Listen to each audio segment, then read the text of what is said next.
what's up? It's Wick for Wikimedia Tutorials, and today I'm going to talk about harmonics.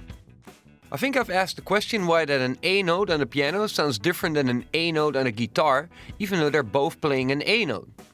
This got to do with the harmonic content. The harmonic content of a sound can be categorized in two groups, and that is the fundamental frequency, which is the sine wave which determines the pitch of the sound, and then we have the harmonics, which are the sine waves that are whole multiple numbers of the fundamental frequency.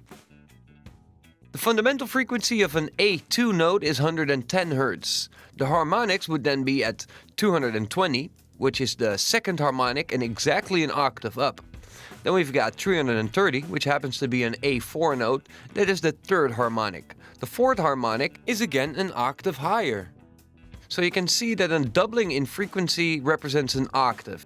The 7th is an unrelated pitch, and the 11th again is an unrelated pitch. And that simply means that our ears really can't relate a pitch to it. Let's take a listen at the harmonic scale of this A2 note.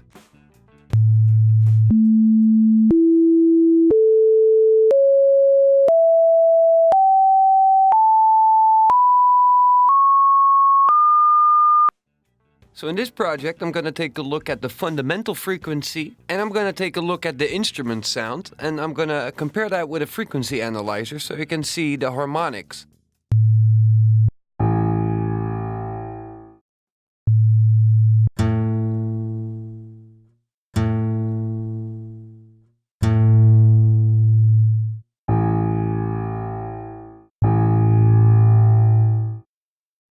We've just seen that the distance between an A2 and an A3 is a doubling in frequency.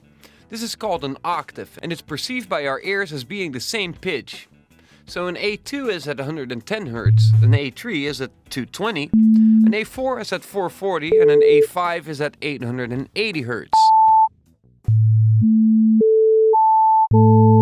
I made some of these charts which can be really helpful, so you can download these really soon from the website wikimedia.net.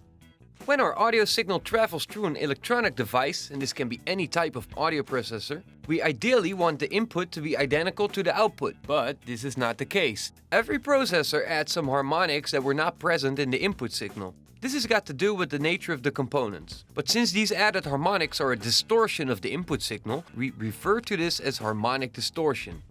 The harmonic distortion of a device is expressed in a percentage.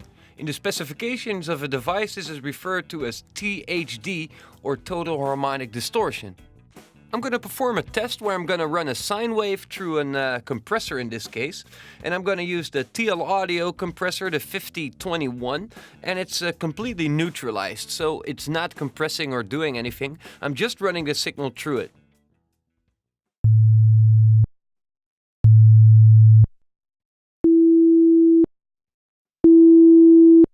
So that is really what an electronic device does. So when people talk about the warmth of analog sound, it is really because there's harmonics being added by the device and its components.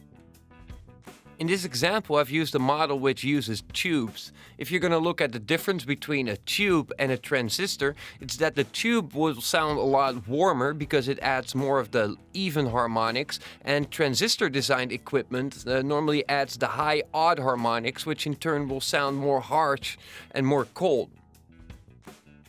So I hope you've learned something about harmonics today.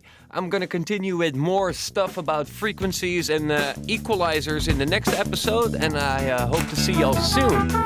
Peace!